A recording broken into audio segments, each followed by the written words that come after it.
The legal team of the presidential candidate of the Labour Party, Peter Obi, have vowed to take action against the Independent National Electoral Commission Chairman Mahmood Yakubu following the deliberate refusal of the Commission to allow the legal team of the LP candidate inspect election materials in line with the order of the Court of Appeal.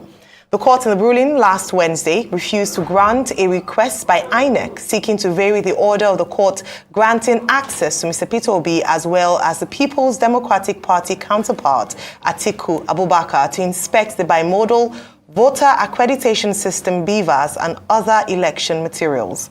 Joining us now is Mr. Peter Obi, presidential candidate of the Labour Party in the February 25th election held in Nigeria. Good morning and welcome to the morning show. Thank you. Mr. Obi, good to have you back with us on the morning show. Thank you. I'm tempted my to dear ask brother, you, Dr. Ruben. I'm tempted to ask you, how is it going? Après la guerre, as the French would say, but it looks like the war in this particular election is still on, and the race is still on. So how do you assess your journey so far? And what are you saying to your supporters and Nigerians, many of whom are disappointed with the conduct of the process so far? Well, my dear brother Ruben, my first question is to thank you for always inviting me, being there for Nigerians, thank the Arise facility for what they've done. My first is to thank God Almighty for His keeping Nigeria, protecting it, and blessing it. Thanking the good people of Nigeria for their interest and participation in trying to build a new Nigeria. The journey so far has been very tough. But that is what is expected. It's been difficult because you're trying to change what is there that hasn't kept us where we are. So it's going to be difficult. But if you look at the last election, as you know, it's probably the worst election considering in this particular republic, considering the 2022 electoral law, which was meant to improve our overall election process, and continued and consistent promises of the chairman of INEC that this is going to be the best thing that has ever happened to Nigeria and everything.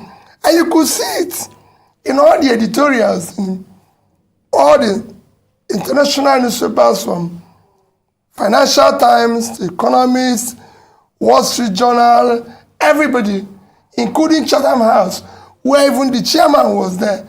He has questioned the rating of the country. And for me in particular, it's one of sadness. 63 years after Nigerian independence, we can't conduct simple election. Talk less of any other, just election. Despite all the promises. And it's not as if we're too big or too this. The world's biggest democracy, India today, have about 900 registered voters.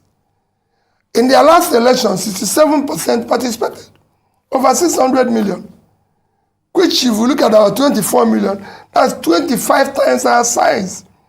Yet the infractions were less than 5%. In our own, opposite is the case. However, my appeal to Nigerians is to remain, to my obedient family, to Nigerians is to remain calm, remain prayerful, for our country, Nigeria. We have no other country except this one.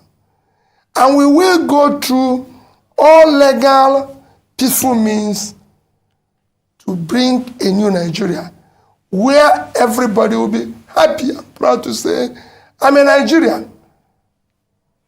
All right, I'm glad you talk about to remain prayerful and to remain calm. And the reason I say this is that some prominent Nigerians, church leaders, traditional rulers, and high net worth stakeholders are saying that though there are several infractions, the outcome of the election is the way God wants it, and it should be allowed. So on one hand, you are saying remain prayerful and calm, but we'll still go to court. Others are saying for the peace of Nigeria, remain prayerful, calm, and accept this as God's will. What do you have to say to that? Well, I'm very respectful to prominent Nigerians, especially church leaders, traditional rulers, and all that. And I remain very respectful to them. And I think they should be respected for what they represent in our society. But I disagree with them. What they're actually preaching is the problem of Nigeria. The problem of Nigeria is accepting wrongdoing, accepting what is unacceptable. That is using God's name in vain. That's not what God said. God said, do not use my name in vain. So what they're saying is not God's wish. It is not God's plan for Nigeria. So why don't we accept that the 133 million Nigerians who are poor is God's wish? Why don't we accept that 95 million Nigerians living in absolute poverty is God's wish? It is God's wish that you don't have electricity. It is God's wish that our children are kidnapped. It is God's wish that we have collapsed primary health care, leading us to be the country with the highest infant mortality. It is everything happening is God's way. Not what God says. No. God's wish is when you do the right thing. And in the end, it is not. This election was predicated and planned. And we have clear laws about the conduct of the election. If it was followed, if these results were uploaded from the booth, polling unit, like they said, to the server and everything, we won't be here, we won't be talking about it. It would have been concluded in a matter of hours without anybody arguing about it. But it is not God's wish that you do the wrong thing. It is not God's wish that you go and rob a train and make money and start sharing it. It is not God's. This is what is killing the country. People come here, take public money, and then go and give it to people in the church and treasure, and they say it's God's wish, and start giving them title in the church, title in this. That is what we are fighting. That's what we want to stop. We want God's wish to be truly God's wish. And that is when we do the right things and God gives his blessing. What we are doing now is why they come. What do you tell the young ones growing up? That is God's wish that you steal? That is God's wish that you conduct a wrong election? So tell me the difference between those of us who are doing this and the armed robbers. What is the difference between us and the trained robbers? Let's be sincere with ourselves. That's why it's God's wish that somebody came to your station and said he knows a governor who have 22 billion naira stacked, and nobody's asking about him. But we are stopping young people who are carrying computer and questioning them and calling them names. That's not God's wish. God wishes something better. What I want is God to allow us to do the right things so we can start building a better country for our children. All right. So there are several, messaging and news going on around that INEC is not allowing your legal team to inspect the materials used, for the election. What's going to be your next action as regards this? Well, INEC is a public institution sustained by taxpayers' money, including you and me. And I believe there's a law about public institutions. If there's anything, they should be open because they conducted an election. Is that everywhere? If you do something and people are not satisfied, it's for you to open up yourself. It's not the first time I'm going to court with INEC. Since 2003, I would say several times, I've had to challenge INEC results. Remember that I'm the first governor in this country to come through the process of court by being in court for 3 years. Throughout the 3 years, I was in court with INEC giving me access to whatever materials they used to conduct the election. You've conducted the election, Rufai. You've announced or declared the winner.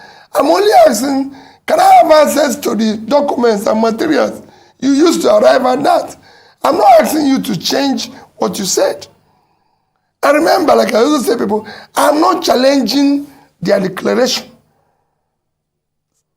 Sorry, I'm not challenging who they declared. I'm not challenging whatever the outcome. I'm challenging the process which they arrived at their declaration. And unless we do that, we're not going to stop the rascality we witnessed in that election. The process through which people come into office is, for me, I said it everywhere, is far more fundamental than what they do thereafter. There's a process of doing things. There's a process of arriving at any destination. If, like I said in my press conference, if you're going to answer His Excellency, the process of coming to that position must be excellent. If you're going to be a bishop, there's a process of being a bishop. Dr. Ruben is a doctor. Why didn't you call me a doctor? Don't that look like a doctor? You called him a doctor because he went and read PhD. Rufai might be awarded a doctor by university. So he's a doctor. But you can't just go on the street and say you're a doctor when you're not. So there must be a process, because even if it's going to be awarded, you must have done something that merited you to be awarded that. Or you must have, like Ruben, went and read PhD. Otherwise, we're all doctors. So a process is important. Right. So what would you be doing next, really, if they're not granting you access to this? We'll follow the law. We'll go back to the court and say, what you granted, these people are not obeying. We're not going to be, for me, we'll do whatever is necessary within the law. Whatever we're going to do will be for the interest of the country. But they will give us access because they pronounce and declare somebody. So we must have access to the process they arrived at that. Since February 25, there have been reactions to your participation, to your role, to what you represent. Governor Nyesom Wike of Rivers State says you are the hero of the entire process. And what is his explanation? His explanation is that you stopped PDP from winning in the traditional places. And that for doing that, as far as he is concerned, and for making Southern presidency possible, you are his hero. Festus Keyamo, spokesperson of the APC, also waded into the matter and said, in fact, that you have served your purpose in this electoral process, that the purpose that you were to serve was to help make Asiwaju Bola Ahmed Tinubu president-elect. That's his own reading of it. He says, because without you stopping the PDP in their traditional states, Bola Tinubu will not have emerged as president-elect.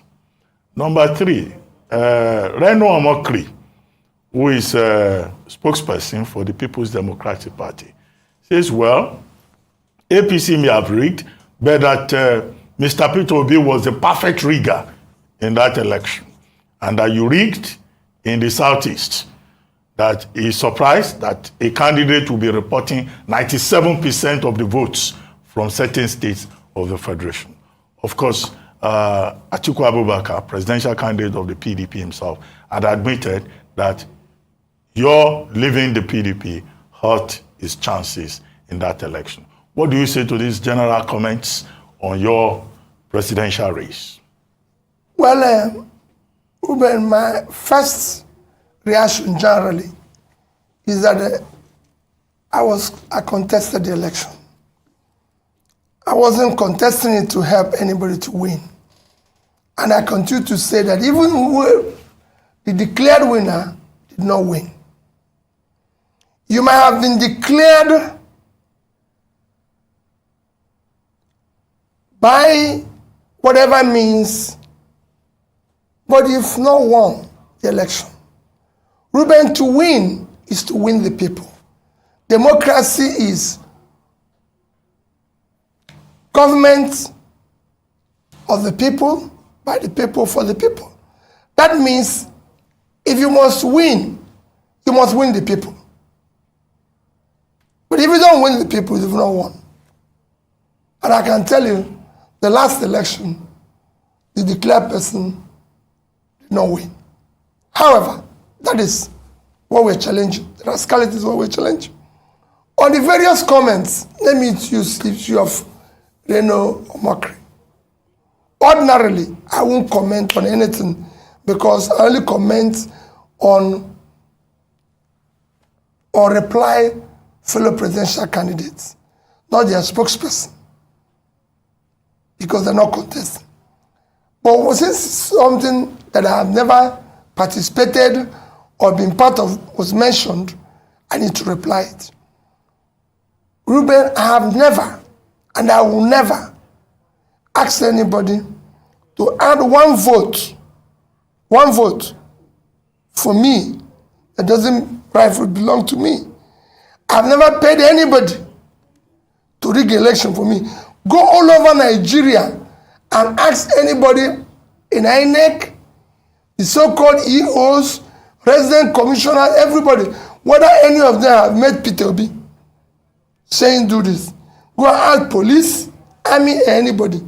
Never. They are referees. It is their job to do their job.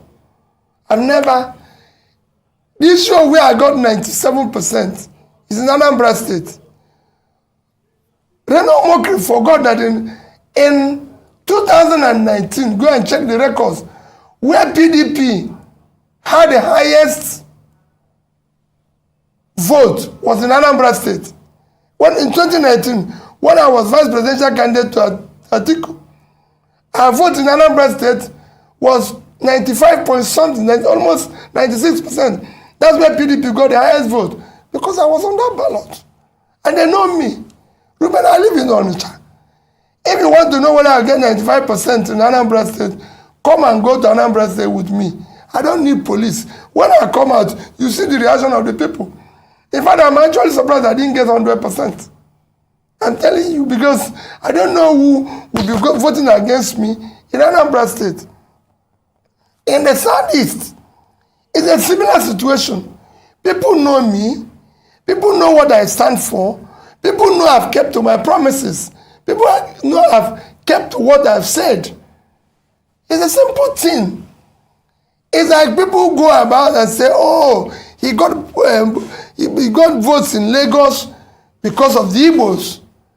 Remember how many Igbos live in Lagos? I got more votes from indigenes in Lagos than those who are, you can call visitors. Are the Igbos in Nasarawa? Are the Igbos in Plateau? Are the Igbos in Abuja? In Rivers, where you know that the governor came out against me, and everything, I said, if the real vote of Rivers were counted, Ruben, I won. I have over 50-something% of the vote. The other two parties were sharing the order. And it was, I won in Asoro. So, will you say it's rigging? Which machinery do I have to rig? I have no councillor, I have no local government chairman, no this thing. I'm not in control of police. I don't even know any DPO. So which machinery will I use to rig? How will you do? They are the ones who I believe in this. What they are doing is what I'm trying to change.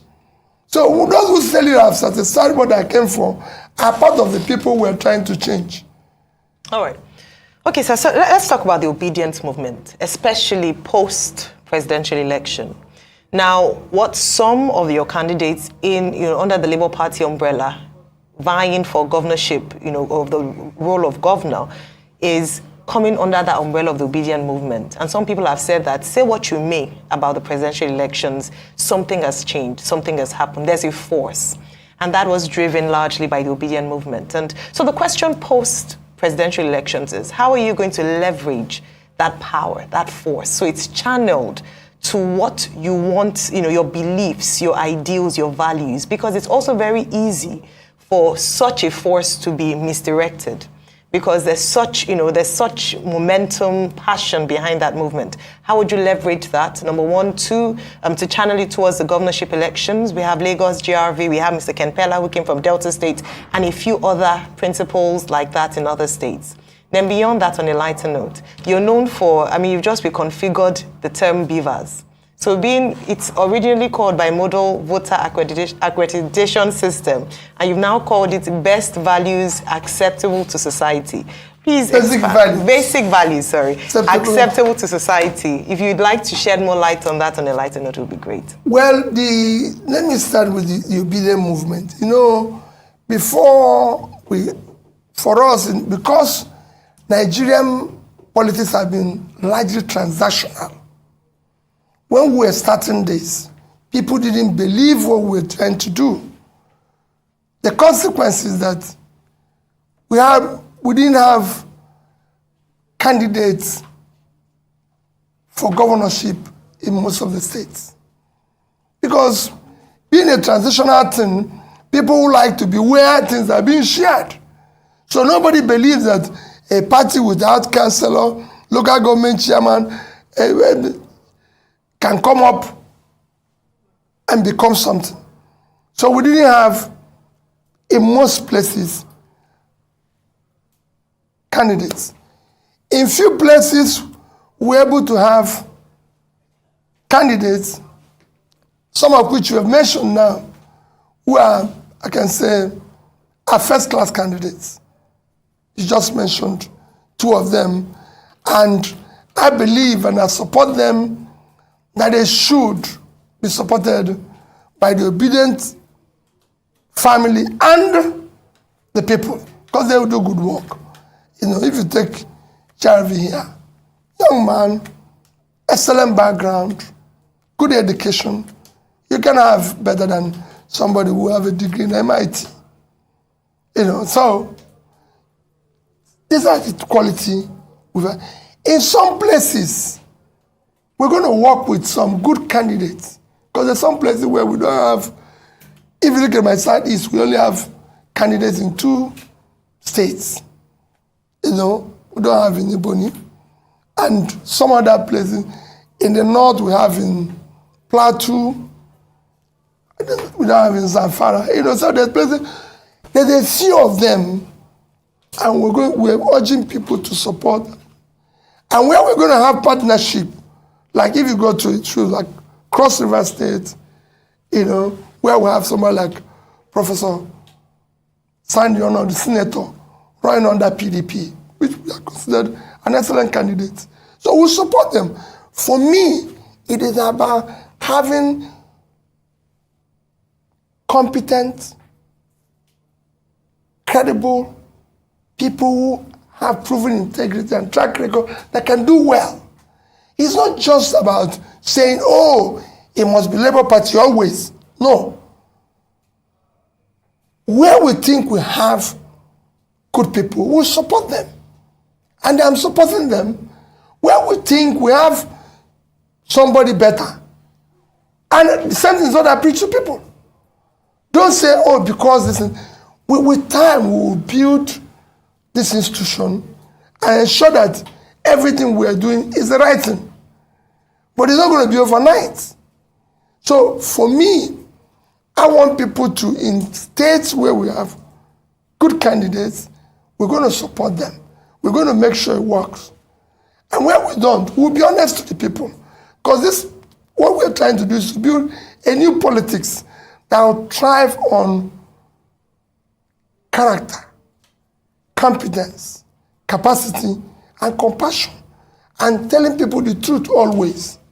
That's why I got 95%, 97% in Anambra State. Because everything I said, I did. Where it's impossible, I told the people the truth, not telling them lies. I counted for their money. When I said the beavers should be basic values acceptable to society, what makes a society is values. The values they accept, the values they tolerate, the person, just like you said now that priests and bishops or this said it's God's wish. How could God wish that people are poor?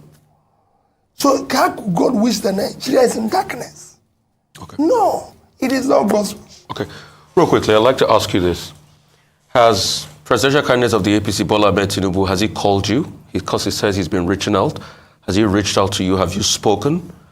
That's number one. Number two will be, what would you say about now the ethnic strife that has resulted in the governorship contest in Lagos?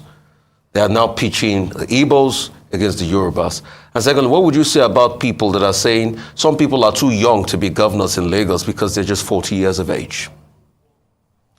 Well, thank you, Rufai. First, that I've always said that the APC presidential candidate is an elder brother. I can even call him a father. And I have all respect for him and everything. I've not been opportune to speak with him. I don't have any issue with him. I respect him and I'll continue to do so. I'm only challenging the process in which he was declared winner. Because that process is wrong. And that process must be corrected. I believe that the things must be done rightly. We must follow the law, rule of law. We must have a society where things are done in a decent, organized manner. Especially as we're trying to build this new nation that will be exemplary and the world will take us serious and respect us. Number two is that what you see as ethnic strife is just people trying to hide under what does not exist to cause confusion. There's no such. The vote that got in Lagos, I said it earlier without knowing you were going to ask it, got across everybody in Lagos from the, call it Yorubas, Igbos, Hausas, Jijons, any of the tribes that reside in Lagos voted for me. I can tell you that I have a lot of people who I know have truly Yoruba, who are actually supporting me 24 hours. And it shouldn't be. In 2003, Obasanjo got over 90% of the votes in the entire Southeast. Despite the fact that our own revered leader, Ojukwu, was contesting. Nobody shouted at anybody. Nobody said, I won't do business with the Yorubas or with the Northerners or with anybody. He failed in the Yoruba land. But we gave him more votes in the Southeast, even when our own revered leader was contesting. Nobody quarreled with it. We have Yoruba people who live in the East. Don't think that it's only here. I can tell you now, nature, where I live, two prominent people that I deal with are completely from the Southwest. And they were there. Nobody had asked them. There were people doing their business who have democratic right to vote whoever they want. And I can go back to history. In 2011, we voted for Jonathan. He got more votes in the Southeast than he got in South-South. When Abiola contested the election, he had more votes in the Southeast.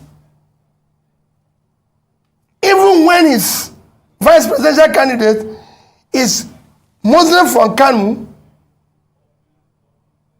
and from I don't know where Kingi became again, maybe from the north. When Tofa had an Igbo man as vice presidential candidate, a respected Igbo man, yet Abiola won. And when that election was annulled, Go and check the principal and people who actually lost more in Nedeco. It is the Igbos. We lost more in Nedeco. It is the Raf Webians of this whose business were ruined. Go and check it. So when people bring what is not there, so who are those who voted for me in Abuja? Were the Igbos? Nobody got 25% in Abuja among the two parties. Is it the Igbos who voted for me in Jos, in Plateau? Is it the ones in Nasarawa? Is it the Igbos in occupying Nasarawa?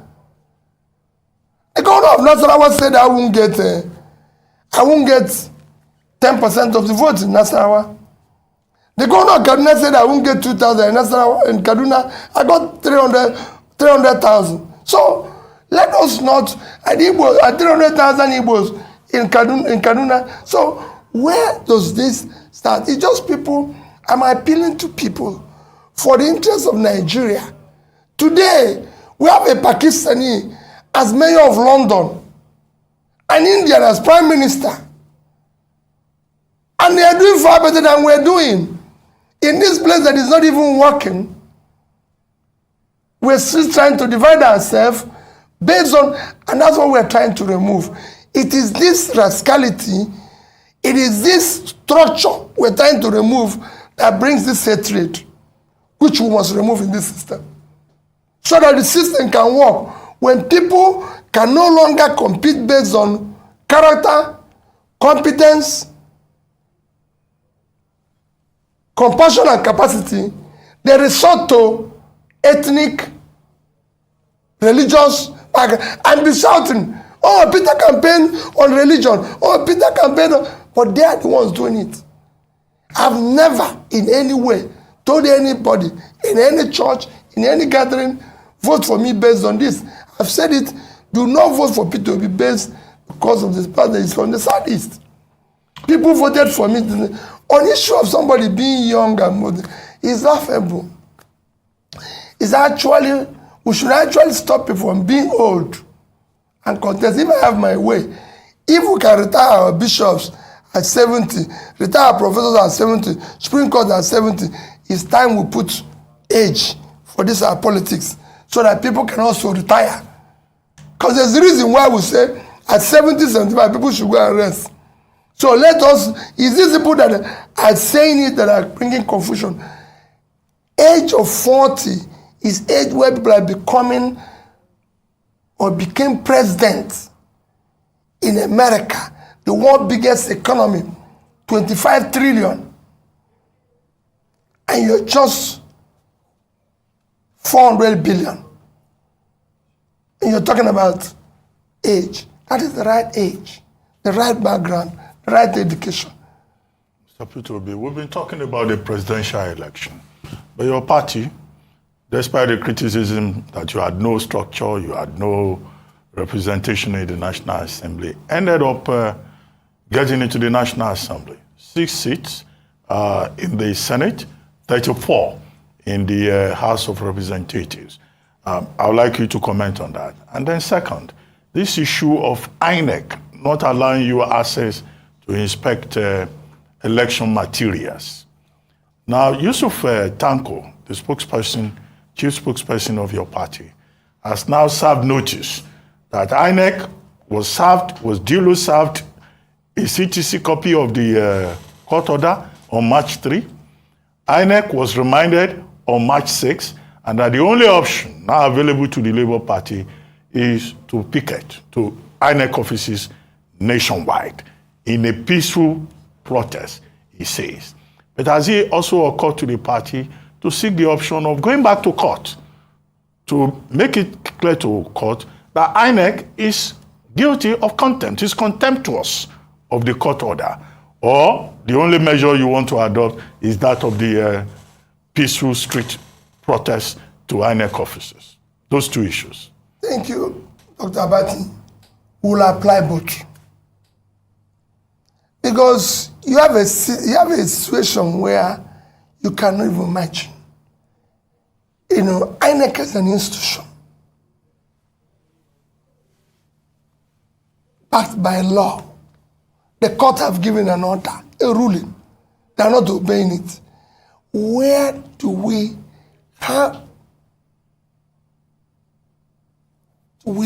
start to build a nation?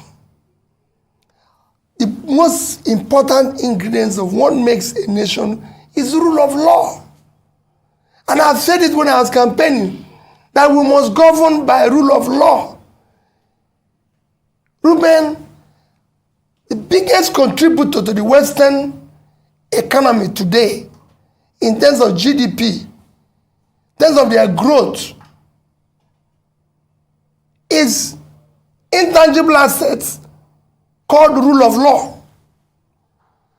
The reason why people want to live in America, in Britain, in anything, is not because things that happen here don't happen, but because if it happens, you can seek redress in court and it will be obeyed. It's because if you call police, it will nothing else. Nothing else. I have somebody who told me an interesting story. He said he had a wife in Nigeria, and he would shout at his wife, do whatever he likes, and then suddenly something happened and he went to the UK and he shouted and the wife called police, and police came and he was still shouting in front of police, and the police told him that he shouldn't come near 1 mile radius of his house because of the way he's behaving. He didn't remind them that he paid dowry as a Nigerian. He told me, said, all he wants is to go back to Nigeria with his wife. Why? There's law and order. And that's what we are lacking here. Ruben, we must live in a society that is organized. Today, with the way Nigeria is, considering how bad things are economically, what the world expected of us in 2023, there was so much expectation, is to have free, fair, and credible election where the new government will come to start. When you talk about low, people say low-hanging fruit. The number one low-hanging fruit here is to start governing by rule of law. If you start it, you start changing this country. And that I'm committed to. And I urge INEC to please help the country. The image of the country today has strategic importance in Committee of Nations is being put into question by all this rascality. National Assembly elections and how you intend to leverage on for that me, victory. I thank God that we're able to get the number of seats we received. I hosted the candidates after they received their certificate and urge them to know that we are committed to a new Nigeria and we must do things differently. We must support what is right. We must go there to work hard and everything. And I'm sure they will. We also said we'll have a retreat after this. Ruben, the things we need to do going forward for Labour Party, for them, we need to build a democratic institute that will be able to teach people what their job is all about and what they're expected to do. It is not just you've won an election, it is now time for you to be part of the confusion that exists, to make it transactional. We now want to leverage and talk. We're talking with different organizations, different countries that can help us to build a proper democratic institution that will teach our people, including me, what governance is all about. All right, great point. Now, I just want to ask, following that you received or you hosted the 40 Labour candidates who emerged winners for the National Assembly elections, So people have asked the question, or some of your critics have asked, that if you're celebrating the National Assembly elections of victory, is it not the same process as with the presidential election? Because you're saying that what you're going to court for is to challenge the process by which the president-elect was declared winner.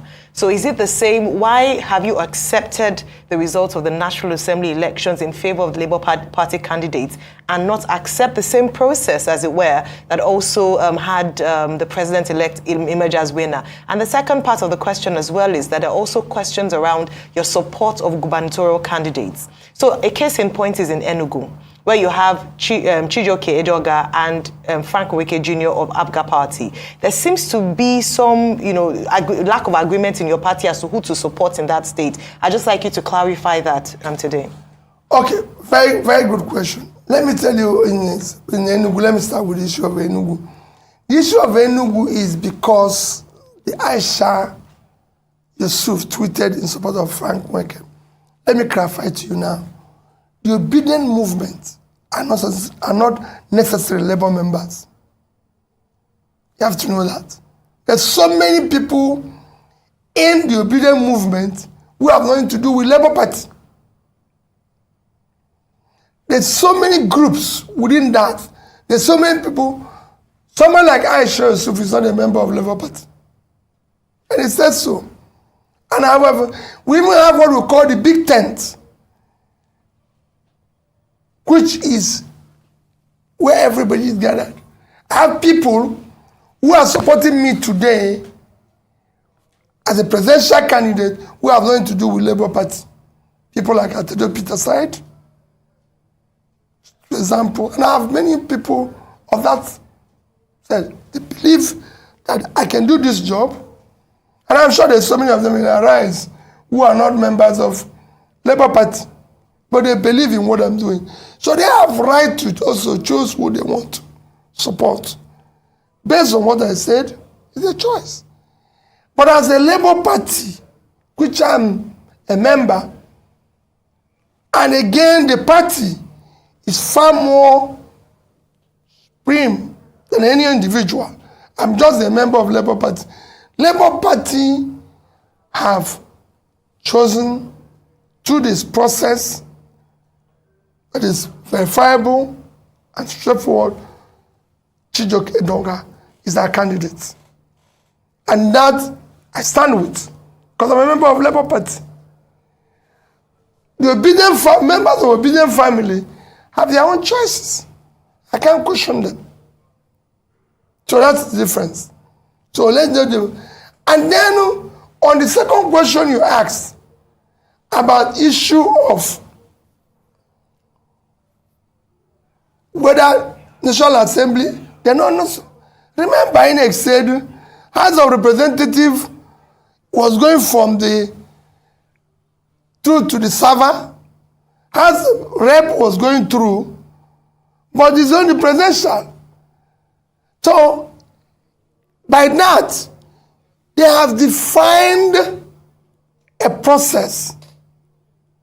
They have accepted a process. Go and read their law. In the other two, they follow that process. In this one, something happened. They gave an excuse. We shouldn't be there. Because they know what they're doing. Okay. So let's come to Lagos. What's your support like for the Labour Party governorship candidate in Lagos? And also, there's been a dichotomy. In fact, at some point, they were saying there was going to be a possibility of the PDP, Labour Party, and a couple of other parties doing a deal in Lagos, but that has not fallen through now. There's also the Jandor factor. Jandor has been saying he's fought, godfatherism with the APC and all of that, that he was thinking, this was the time of the PDP. He's come here to argue a couple of times that most of the votes you got in Lagos were also PDP votes. I mean, what do you say about that dichotomy vis-a-vis your own Labour Party candidate in Lagos? Another question I'd like to ask you is this. In this our country where rule of law has been put on the background, that people don't even obey court judgment again. It might sound like a funny question, but in a case where a court judgment gets in your favor, maybe in the Supreme Court, and it's not obeyed, what happens? Because that's the kind of dichotomy and anarchy we've put on the land. And this your newfound friendship with the PDP. Are you people challenging this together? Have you been talking to Alhaji Atiku Abubakar? What have you people been saying to each other? Because both of your vice presidential candidates had a joint press conference together. Well, let me say this. There's no partnership between Labour Party and the PDP. Both of us are challenging a process that is wrong. That is acceptable. The process is wrong, and we're challenging it because we're all participants. It's like there's several people are involved in a competition, and it goes wrong, and they come together and say, it happened. There's so many court challenges all over the world where maybe if you see the abroad where somebody have raped one woman, he went to court, several others who were raped by the same man comes out. They're not acting jointly, but because they have been a victim of the same man. But both of you are saying you won the election. No. Alhaji Atiku Abubakar is saying you won the election. You two are saying you won the election. No problem. That is why we want to check the process. It is not the process that will say who actually rightly received the highest number of rightful votes cast in the said election. Because what is important is who received the highest number of rightful votes cast in the election and who has the spread. So if we do the right things, this is what we are claiming now is because of the confusion that was deliberately created by INEC. If they had done the right things, we won't be here. Nobody will be arguing. Like I said, I have my respect for Atiku. My respect for him remains as long as I live. He's a respected elder brother. You've been speaking to him? Of course. As regards this election? No, not as regards the election, but any other issue. We have always remained close. He's my respected elder brother. On issue of Nigeria, we are two different candidates. I'm committed to a new Nigeria, committed to doing things differently. And my commitment is total. But my commitment does not in any way affect my respect for him or Tinubu. I will remain respectful to them. On issue of Lagos, the Labour candidate in Lagos remains the best candidate. Is true and thorough Lagosian from a family that everybody is well known. His educational background, his age, everything is not in question. And he has the right age and the right energy. And I support him 100%. So do whoever Labour candidate that will be choosing through the right process. I told you here that we don't have candidates everywhere. We have maybe 5, 6, or 7 candidates, and I support them. Wherever you see me not supporting our candidate, Labour Party, especially our chairman, must have maybe worked with them in partnership or somehow to be able to achieve what we achieved in the last election. And Labour as an institution is bigger than me. And I respect and take the ratings of the chairman. Because we want to build institutions, so it will work. Even if I'm the leader, I believe in the institution, and I must respect the institution. That's some of the rascalities I saw in other parties that makes it not work. Because people think they are bigger than the party. I'm not bigger than Labour Party. Labour Party remains bigger, and also whatever directives. So I assure you, we support GRV, and I can tell you, he's a fantastic candidate. Okay, Mr. Obi, here is a friend of yours. I don't want to name him on television. Responding to the point you made about age. Maybe you want to clarify that. He says, remind Peter that if he's going by age, at 63 years, he himself isn't qualified. We should be talking about credibility and the characteristics of leadership, irrespective of age. 63 years. Who is 63? That's what he's saying about you. I'm just reading what he sent to me. He said, it's not about age. The task of nation building is a mutual responsibility between the young and the old. The old contributing experience and maturity, and the young collaborating with audacity and diversity. In the USA, that he quotes, the use of age as a criterion for any job is considered discriminatory, just like religious and gender discrimination. So Peter Obi is out of place using age against his co-contestants. That's what this person said. Remember when I quoted age, I wasn't talking about myself. Remember? Yes, I didn't say so.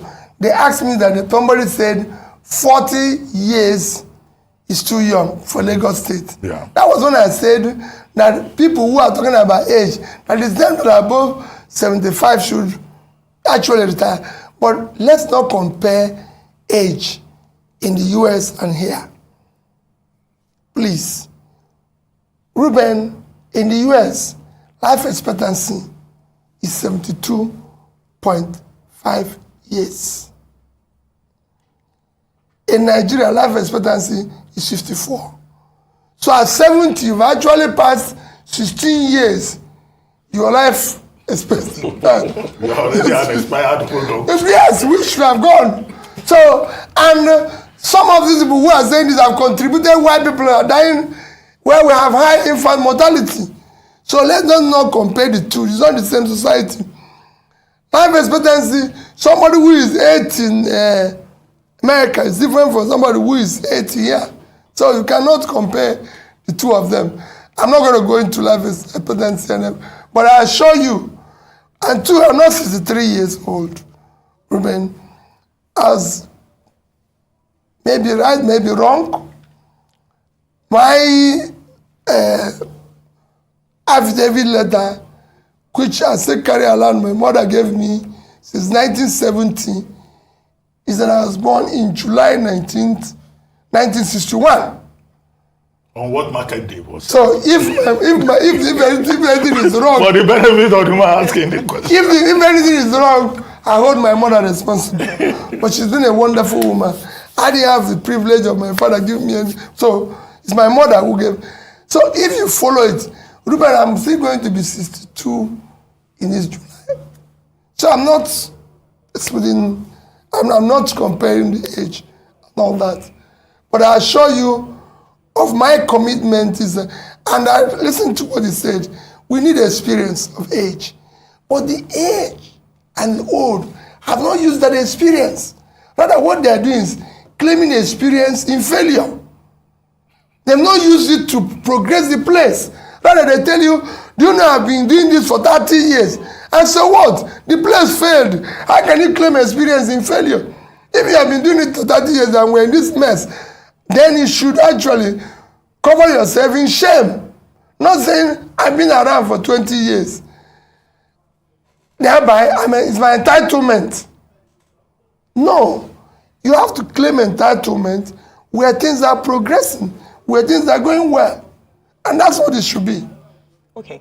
Now, one of the reasons why the age conversation has come up, particularly with Gbadebo Rodsvivo in Lagos State, is also looking at his political experience. So beyond just his biological age, what some people have said is that he doesn't have that political heritage. He doesn't have that experience in governance and public service. I'd like you to speak to that, please, because it's beyond age. It's also the fact that, so you talked about the fact that he went to MIT, fantastic, Ivy League school. However, they're saying that if you're going to, govern a diverse, cosmopolitan city like Lagos, you would need more than an MIT certificate. What do you have to say to that? Which experience? When you talk about experience, my sister, when I was campaigning to be governor of Anambra State, I've never worked in government. I've never had anything to do with government. I was faced with the same thing. I was his age. I was just about, I started campaigning in 2003. 2001. I was just 39. By the time that the election took place, I was 41, 42. So I was at that age. And it was the same thing. People were saying, hey, who is he? He has never worked in government before. He has not done this before. The only experience they can claim is the same experience of corruption, experience of stealing, experience of doing the wrong thing. In fact, at times it's good to bring somebody who doesn't have that experience so he can clean up the mess. I came in without that experience, and when they wanted to teach me that experience, I told them they are wrong. I recall telling my people to ask me, why will government of Anambra State have a lodge in Abuja? They said, because every state have it. I said, well, we can't. The government doesn't live in Abuja, so shut it down. Why would this one happen? Why is the government going to have 18 guest houses? They say because that's the government, because you have guests. These are things we shut down that made us have the money to do the work. So the experience they have is the experience I'm trying to remove. That's the structure that I'm telling you about. What you saw is challenging now is the structure that we are saying we have no structure, we have no structure. That's the experience. As far as I'm concerned, he's at the right age, the right energy, the right educational background. Whatever there is that you think is lacking, because of his exposure and everything, he will be able to read it. A job of a leader is always listening and learning. Okay. And I did that, and we succeeded. Listen to the people, do what they want, prove your integrity, and look at your background, where you're coming from. Remember that if you steal, it's going to show in the alumni listen of MIT that you're not a thief. Okay. Okay, real quickly, so just to get it clear, you were born in 1961. That means you're going to be 62 this year. Yeah. Secondly, I'd like to ask, what is now the level of your relationship with Governor Soludo of Anambra State? Because we remember the brouhaha about the letter that was written then. We remember all that transpired. And the fact that the words were, oh, you are not prepared, you are probably going to hinder, you know, the Igbo chance and things like that and all of that. And what's your reaction to people that call you an Igbo presidential candidate? I win only 2 states. Eh? I win only 2 states. You said you win only 2 states. Yes, but you've won more than 2 states today and you're challenging further. So what's your reaction to all the things Governor Soludo said? And what would you like to say to Governor Soludo now if he's watching with all of this that has happened? First is that Governor Soludo remains, number one, my respected elder brother. Always. He's my governor. So I respect him as my governor. And I always remember in prayers that he governed the state very well. Because at the end of the day, I live in Onitsha. If anything goes wrong, it affects me directly. So I always remember him in my prayers. And I always wish him well. We never had any agreement. His political understanding or his stand does not in any way affect me. We're family. And we remain family. And I will never in any way make comment and everything. Whatever what he said, like I said when he said it, that he's a professor and a trader. So 2 of us have different ways of reasoning. You can't expect a professor, a trader to be thinking like a professor. Neither will a professor, but that's where we are. So there's no problem between the 2 of us. We are friends, and we remain so. Well, for this... On the other, it's what you mentioned about the issue of age. I'm not against age. If you're 70 and you're healthy and everything, I only said age should not be used, especially to talk about inexperience. I'm also saying that age at certain times should be used to say you can no longer physically. Because the job requires physical energy. I can tell you, go and ask those who know me very well, I used to travel to London and back here 3 times in a week. I arrive in the morning, come back in the evening, arrive in the morning, come back in the evening. Today is not possible. I was doing it when I was 30s, up to 40. Today, I probably need to break it. So if I get to 70-something, it won't be the same thing. If there's anybody who can move anywhere, I went to not just 36 states when I was campaigning, I went to over 100 places. If I go to your state, which state are you? Ogun State. Thank you. Go. I'm the only person who went beyond one. Listen, if I go to Ogun, I'll visit another place. If I went to Oyo, I went to Ogbomosho. I went to Oyo State. I went to Adamawa. I was in Numan. I was in Mubi. I was in Meduguri. I was in Biu. I went to Edo. I was in Auchi, Uromi, and this. It was possible. The other candidates can't do the same thing. They can't knock themselves. It has to do with physical energy. Well, and it's important. We have to begin to wrap up now. Thank But you. just one more thing for you to respond to. There's something circulating on social media over the weekend that you were a member of the Association for Better Nigeria that supported the annulment of the June 12, 1993 presidential election. And they've been passing it. In fact, if you circulate it, it will say forwarded many times. So were you with Aton Zerebe, who led that movement at that time? In 1993, Ruben, I lived in England. I had nothing to do with politics. I've never even... In 1993, my business was between here and the UK. I was living in England with my family. You know, if you want to know, my son was born in 1993, December. And go and check his birth certificate. He was in England. It's today, go and check it very well. So my daughter, go and check. There were primary schools in England. They can have little people who are in primary schools in England. And I'm in Nigeria, doing better Nigeria. Well, my wife lives there. So who are they living with? So the people do all sorts of things. I was not involved in politics. Never even voted as at that time. You know, I was actually probably a businessman contributing to building a better Nigeria, involved in supporting Nigerians in different areas. Just like I said, I supported Abiola when he contested because I listened to what he was doing, and I was doing so in my capacity in different ways. And when he failed, they started Ndeko. There's other people who are involved in it, like Arisetv, whom I mentioned, or Leighton and who will tell you they know me and everything. So I don't know what they are talking about. It's not me. Maybe they're just faking. You know, they come with all sorts of lies here. They say, oh, he's doing this. He asked me now about issues of Lagos, and I've said there shouldn't be ethnic tension. People should go out and vote for Badebo.